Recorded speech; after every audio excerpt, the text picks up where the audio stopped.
formula of the first half of the 20th century, E equals mc squared, was quadrupled, doubled, and expanded by McLuhan's formula, which was the medium equals the message.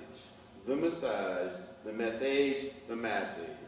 That was the new post-mathematic, post-quantum physics formula. Who knew that?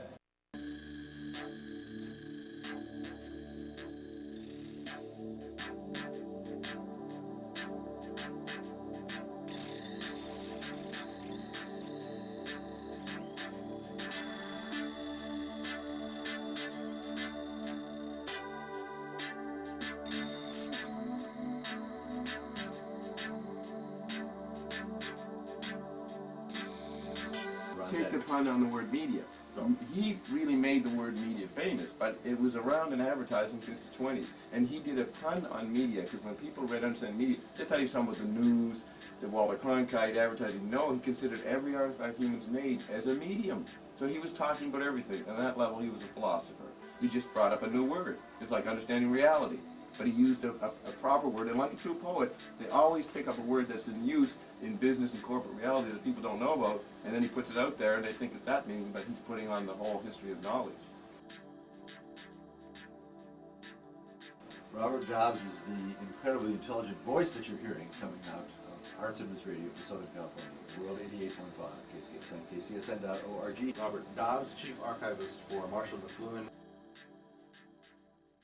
So McLuhan is going to target every audience. And so McLuhan was a scientist, an artist, an anthropologist, sociologist, a doctor, an economist. You name any specialist discipline that came out of our Western tradition. We talked about him being an artist. No, he really was a scientist. And he was one who, he targeted Frank Zappa as a composer. He wanted to compete with Frank Zappa.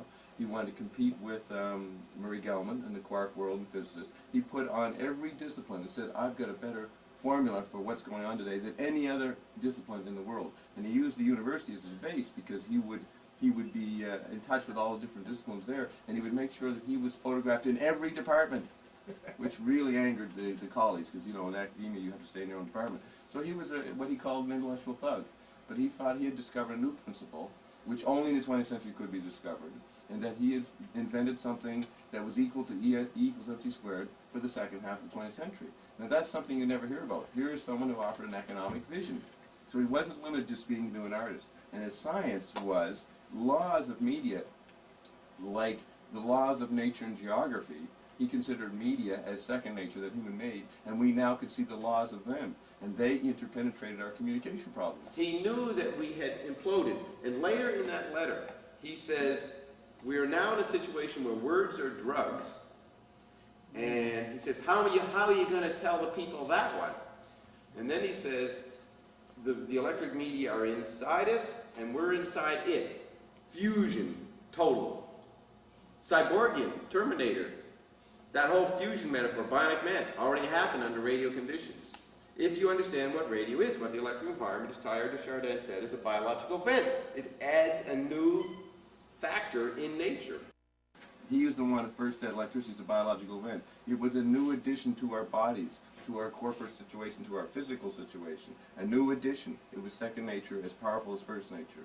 So yes, it's a biological event. We begin with that since the telegraph. The global village begins with the telegraph. You were both there and here when you're on the telephone. Now, men, you bring in conference calls. You were both there in 5 countries, and they're there, and if the CIA's tapping it, they're there, and you're there. And everybody's everywhere, which is the key in fitting its weight. Here comes everybody. McLuhan began translating Finney's Weight by saying, well, speech is an extension of the ear, actually extends all the senses. What comes next? Writing. Okay, that extends the eye. Everything McLuhan wrote was his way of showing what Joyce was pointing at. Now, when you become familiar with the Wake, you will find these clues in the Wake. For example, Joyce has a section in the middle of the book which he uses the parts of the mechanical TV developed by J. Logie Baird in England in 1926. In the middle of the book, he has references to the parts of the mechanical TV, not Philo Farnsworth's TV, the American electronic version, which was better, but Joyce only knew of the mechanical version. he has a statement. He says, in the heliotropical no time, N-O-U-G-H-T-I-M-E, he's talking about the no content of the tactile nature of television. In the heliotropical no time, he says the Baird board bombardment screen. Baird was the inventor. He's saying TV, he gives the clue, he's talking about TV, Baird board bombardment. Everybody has experienced information overload since television came in. All right? Joyce saw the effects of television. Just that is a more profound scientific understanding of psychology, and anthropology, and sociology than anything you ever had studied in college. And he did that in the 30s. Talk about Joyce and ESPN just for a minute, like we just got a minute. His serendipity. Yeah, is it serendipity or is it just reading into anything or? On page 254, he describes McLuhan to a T. He never knew McLuhan, McLuhan was too young. The point is that language communicates more than humans realize. And Joyce, because he no longer was hypnotized by verbal language or printed language, he was looking at the present. He ended up in the same situation I did, where Hollywood makes movies about me because I see the present, and the living organism of language will mirror the one who sees, and will include future events. So Joyce is channeling here, but it's only because of aesthetic detachment. McLuhan said that imagination is that fact that is not embedded in any of the senses or the extension of the senses. When you have a supreme artist like him, detached, he lets things happen that will come more than he intends. Now, look at the globe. I'm in New York City. I call Japan and something happens. That's way beyond what Blavatsky thought. All right? So now think, but someone say, well, why can't we do that ourselves? Maybe we could do that ourselves. Well, yeah, maybe we could develop ESP. Maybe cavemen had ESP. But the point is we have the Western genius is to create the externalization of that, and now we can juggle both the inside, the sea within, latent potential of whatever we had, the New Age people celebrate, plus a technological extension, which takes on a life of its own. The juggling of the inner and the outer enhances the corpus callosum, so we're neither left hemisphere or right hemisphere, so we are creating new beings. And if you x-ray kids' brains today, for the last 20 years, their corpus callosum is changing. So these kids are way different from what any culture can measure. The TV environment, as we get digitalized, gets smaller and smaller and becomes an addition to our body. We can call a new organ, a new body. So we have a TV body. But going around that, which the young kids swim more in, is the chip body, the digital world of the last 20 years. So we have a chip body and a TV body. They need to understand that the TV body becomes the conserving medium, the family hearth. It's a whole landscape, but it's the place that where you look at familiar icons. Whereas when you go on the internet, you explore and probe. It's like remote viewing or like astral projection. So the young kids as young people are going to explore through the chip body. They're going to laugh at the TV body, but the TV body is dominated by Fox media and politics because it hoiks up the museum of Bush. So you wouldn't run around being a Bush hater or a Bush lover without understanding the dynamics of our four bodies. The chemical body, the astral body, paralleled by the TV body, chip body. That's what we need to understand to even begin to have an intelligent social discourse about problems. Marshall wrote with a CIA guy, one of his last books. He called Kissinger the Kiss of Death. And here he is in the Interior Landscape book. He says, must we continue to mow down the Kennedys in order to illustrate that the hot politics of the old machines won't work on the cool and involving TV medium? Great statement. Now, McLuhan, it was not published till 1973 in an interview for a big executive magazine. They brought up John Kennedy, Robert Kennedy, and their assassinations. He said, well, the establishment killed Kennedy. So he knew Kennedy was killed by more people than Lee Harvey Oswald. But why is he saying in 67, must we continue to mow down the Kennedys? If we've all imploded into a resonant mode, there's only one person, one virtual person from radio, TV, satellite environments on. So we are so intertwined. Any action that happens, we are all responsible. We did it, and we covered it, and we watched the coverage of it. We feed on ourselves. So that's why, even though he's not being naive, but he's saying, must we continue to mow down the Kennedys, these old, literate newspaper politicians, which represent the old United States, built on the newspaper, the only country built on public opinion. Ben Franklin, this is a printing office, educate the people, the educated citizen. All literacy in the newspaper level, post-book, post-Gutenberg. He said those literate institutions become hot under cool TV conditions. So must we continue to mow down the Kennedys in order to show that the hot politics are irrelevant in a new situation which needs to be orchestrated by the computer? So the cool medium of TV makes us so nuts that we kill the politicians because they insist on keeping politics going, or those literate institutions. And we, as stupid Americans, believe in those situations, and therefore we are unconsciously killing them because we allow them to run for president and to continue doing politics, which has nothing to do with the realities we live in. Now, Ralph Nader doesn't know this. Greenpeace doesn't know this. Rush Limbaugh doesn't know this. Lawrence Rockefeller didn't know this. Gorbachev didn't know this. Anybody didn't know this. So this is new science. So now Marshall would take it so far that radio brought in an incredible tyranny because it killed everybody's body because it added on a discarnate dimension. Joyce saw that the discarnate effect that our bodies were added to, our chemical body, what we normally think in terms of Western science, that was superseded by this electronic membrane that we attach to ourselves. Now what does that do to a person's sense of slavery? First of all, it's very involving and it's exciting, but it caused World War II. So every new medium creates a war. So radio creates World War II. Then you have mass industrial armies. Let me stop you there. How did radio cause World War II? Because it made the less industrialized countries, Japan, Germany, Italy, who had a more oral and less industrialized visual bias like America and France and Britain had, and made them feel superior in the 30s, and they jumped ahead and tried to take over the world. They didn't know there was other problems that then was bogged down, and America won that war and moved on and brought in television, which had a totally different sensibility. Using McLuhan's basic laws, first thing, any new technology comes in causes a war. That's a fact, that's a law.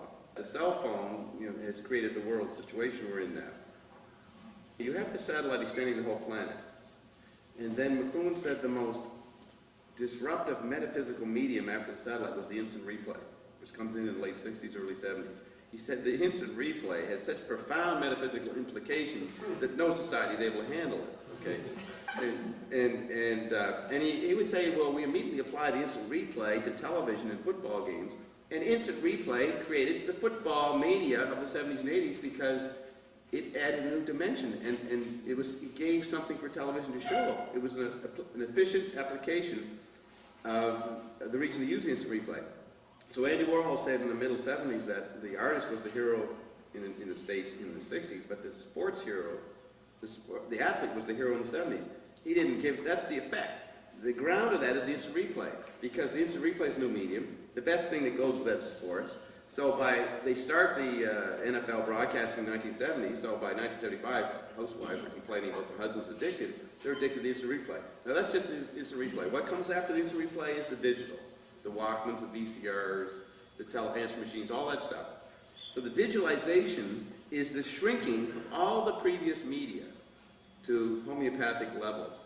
So when you get the cell phone, that is talking to everybody, interactive, and it's the basic chip body, it's the digital body.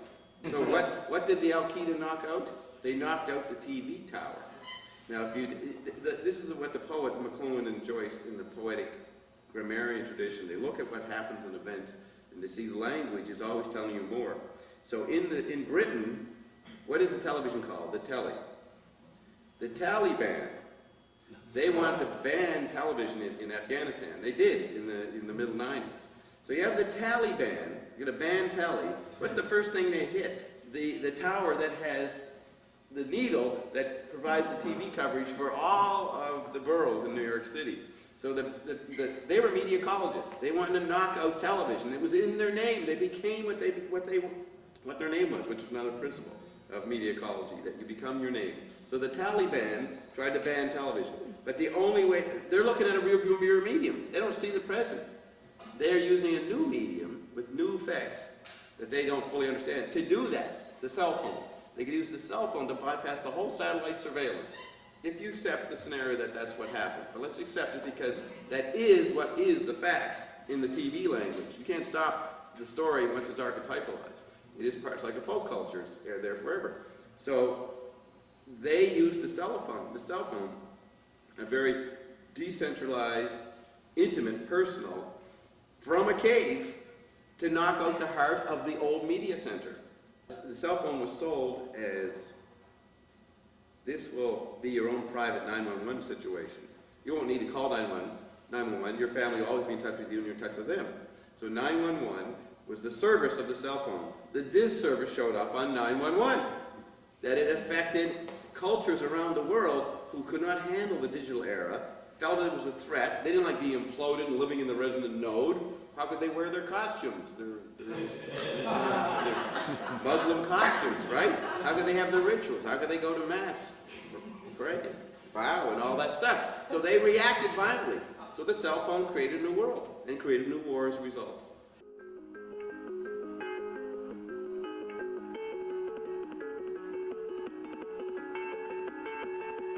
September 11th would not have meant anything if it happened 10 years ago, the way it affected you. It had you, it's like step by step, the way we work these technologies and extend each sense through So history. it is inside of our body. Oh yeah, that's my point. Experience is Yes. inside of our body. Your fundamental apperception, that's what Yes. you believe. Yeah, but you weren't in feel, LA. That's real. It wasn't in New York. It was on the TV screen. 1/3 of it, 1/4 of it was in New York City, the land there. But the effect of it and the image and you, and this is after the generally ecstatic 90s of the dot-com push where everybody thought everybody was going everywhere and make millions of dollars. Money was giving itself away as an obsolete medium. So here, you want me to pay you? Money is saying, I don't exist anymore, so I'm going to give it all to you guys for no reason. So money had its last gasp, and then the real environment, the post-communication world, because the reason it affected you is it shut off your communication. It killed the chip body. It was an attack on the chip body. It was a breakdown in communication on all levels, including security. You know, nobody could protect it. Where were the planes? Where was the military when nobody was around? Yeah, very unprotected, the many unsafe. levels of meaning in the event. This is an amazing event. And how we deal with it is we're going to stumble around for a couple of decades, you know.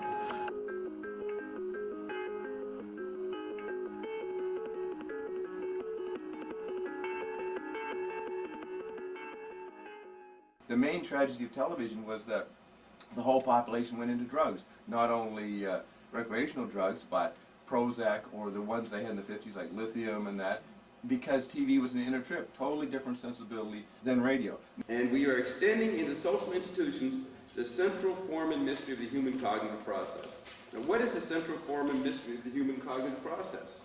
Well, McLuhan's term was tactility. Tactility was not a sense, but the interplay of the senses. So the interplay of the senses was the tactile function, and he felt that television was an extension of tactility. It's not something you just see, not something you just hear, it's something that moves kinetically and also goes inside you. So it incorporates all the known senses, but it's the interplay of them that was new. Radio is electric, but it's just the ear. So the interplay of the senses, which he called tactility, which was a term from art criticism 50 years before. Wolfman was the critic who used it. So this was a theme in modern radical arts. So 50 years later, McLuhan sees that we have an environment made by television that has a tactile nature. And the tactile nature, since you can't see it, you can't hear it, but it's the interplay, it is the essential process, as he says here, the central form and mystery of the human cognitive process. Now, to move it up quickly, he wrote an article for New York Magazine in '79 called The Last Word on the Tube, and he said, we are now in Mesopotamian slave societies, talking 3000 BC. That's how much the media spectacle had tyrannized people, but people did not see it as a slave society because they loved exploring this new discarnate state. You see what I'm saying? So to the traditional Chomskyan tradition or critique of we're slaves, wage slaves and all that, is too simple. Tom Wolfe wrote about this. Under McLuhan's influence in the 60s, he said he used to make fun that all the workers dumped the 50s socialist revolution, or whatever it was in the 40s, 50s, you know, and they moved into the 60s and they agreed to accept the affluence of cars and swimming pools and television. No industrial liberatory manifesto that came out of Marxists or anybody, fascists, could not keep up with that. So basically people were becoming cyborgs by the 60s. So the McLuhan wanted to say, look, it's so bad. You think we're losing democracy in a republic? No way. We've gone 3000 BC in traditional terms of literate ideas of freedom. The key word in McLuhan is phatic, P-H-A-T-I-C. This is a key thing. He has a book here. It's on page 8 of his literary criticism, his first essay on Joyce in 53. Phatic communion means waving. You see someone, you say, how you doing? And then they say back to you, how you doing? You don't tell them how you're doing. It's a way of verbally acknowledging someone, so the content of what you're saying is not to be taken literally. So the phatic nature of communication was a big deal in this book, the meaning of meaning, and Malinowski had the anthropological data on it. It was a big influence on Joyce and Duchamp. Duchamp used to cite it as his favorite book. McLuhan then realized that phatic communication is what happens when you have radio and you have to provide content 24 hours. You're not going to stop at any particular story. It's, oh, okay, now we understand everything. Let's shut up a thing. You must provide new content that goes on. So society becomes phatic or primitive again.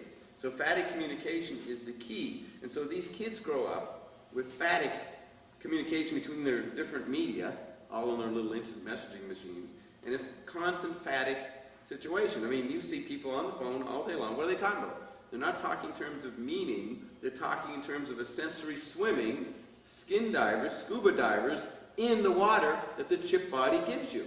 It's a new element to swim in. Baby boomers, they have no clue of what's happening to their kids. They have no understanding of how kids could live that way. They don't understand why they go fundamentalist or why they go neoconservative.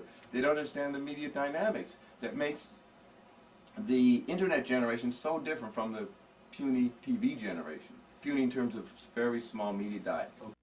You wonder why kids are free? There's no parents to control them. They live inside the media. They don't even have physical chemical bodies. That's been a fact for 50 years. It's a radio environment. Try to tell that to your doctor. But it explains why doctors, by the 80s, are just dumping drugs in people. They dump all the Freudian psychology, the Jungian psychology, the human potential movement of the Institute. They just program the chemical body because people have added new bodies to themselves. The TV body and the chip body by the 90s. New organs, new lungs. McLuhan was mapping that out earlier. Look at how rock and roll was considered a speeded up medium in the 50s. Well, the reason rap and hip hop has such an overload of images is these kids live that. So from someone who goes around and reads books and has a slower media diet, as you would have been conditioned by as a young person, everybody else would look like they're in trance. Just like when we used to look at old Japanese movies, they look like they were in trance, right? They go around like one mind. That's what you're looking at kids. The medium made them like that. You want your kids to be smart. Don't give them memory lessons or whatever parents give kids, if they have kids, because you don't have kids anymore. I don't know what you have. But because you're growing new media with these kids. They're already adopting the TV and chip body. But get them to read McLuhan. Tell them it's a fantasy story, like Gulliver's Travels. Gulliver's Travels was a Menippean satire on the science of the day and how Newton was going to create a blindness by overuse of that dialectical approach to science. So this is the greatest, fantasy stuff for kids.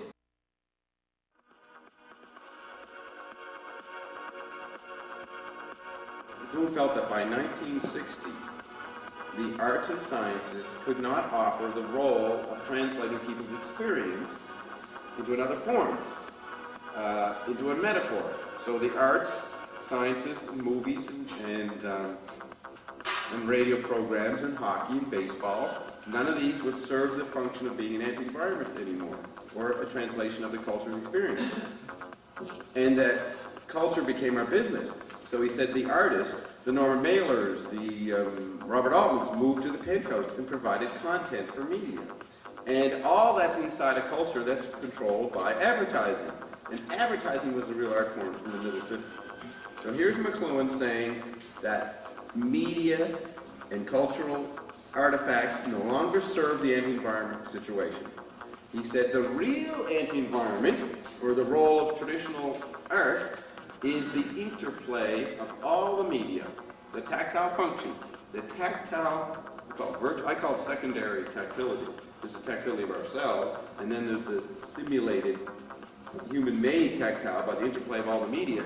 That interplay is the anti-environment and offers perception of what's going on. So every culture was threatened and yet enlightened and inspired, just like art was, just like Stravinsky. 1913, Rites of Spring causes a riot, and new art would put you in court or cause a riot because it gets people all worked up. It's actually communicating something that touches the nerve of where they live. So the tactility of the media environment was the new art form by 1960. Look at Pollock, dripping. He was miming the tactile effect of television. I mean, it had no content. It was the dots of TV, and it's a swirling swim. He still was like a radio movie guy, and he was picking it up. But a better way to show television is to put a Campbell soup can in the museum, or a series of images of Marilyn Monroe, because those are movie icons that don't make it into the TV era, and showing that media environment, which is one of the media contents of TV, is better than sprinkling a little paint. You know what I mean? So every artist is a knee-jerk reflex when you understand McLuhan. The beginning of the movie The Matrix begins with the book from Baudrillard, Simulations of Simulacra. That's what Keanu Reeves goes and looks at. And Baudrillard was the follower of McLuhan. So it's really about McLuhan's vision, that series. And Keanu Reeves was seen last year at Midnight Express. Midnight Special bookstore, coming in and buying McLuhan books. He was going to probably find out what the movie was about. You know? That's after he was in it. After he was in it, in the series. But the point is that Marshall and Joyce were describing the Matrix reality that was here by 1955. So people had no clue of how far gone the human scale for the chemical body has disappeared. We're in a post-communicative age, and the most avant-garde image is always the president. You track the image of the president from Eisenhower on. It's programmed by the television agencies to resonate with what's really going on from the Tetrad manager's point of view. And so you have a president who doesn't communicate, doesn't finish his sentences, doesn't read the newspaper, blah, blah, blah. He's off the media grid because everybody is under the effects of the internet, not interacting with mass media. So you have a president who mirrors that. And that's not George Bush, that's his image, what he's told to do. So don't be fooled by his arrogant meanness and refusal to communicate. He's creating charisma for himself by doing that. Because we're in a post-matching, post-media age. Literate democracies are threatened by this new form of democracy. So we get, McLuhan always used in his writings a playful dialectic, eye and ear. Everything could be divided. You have World War II, eye democracies versus oral democracies. If you understand democracy's participation, now you just move along. TV create different kind of democracy or participation. So where is literate participation in 2000? Where is it? After all 40 years of all that turmoil, new media, you can't have it. You can't have literate democracy. You must do media ecology. So you cancel the election, bring in the Supreme Court, and say the image of our time is a guy who doesn't communicate. Not a Clinton or a Gore, who still is a literate guy who wants to communicate. You're irrelevant. We're in a new situation. So they implemented a new image. And so you got it.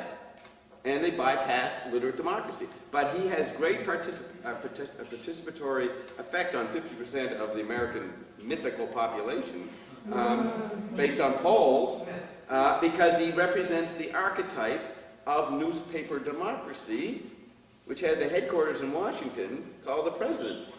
And the White House, that's just a museum for a past. And you can't change the world through the White House. It's a museum. So the Democratic Party or any other party is absurd to think we go into the election to get to the White House to change the world. No.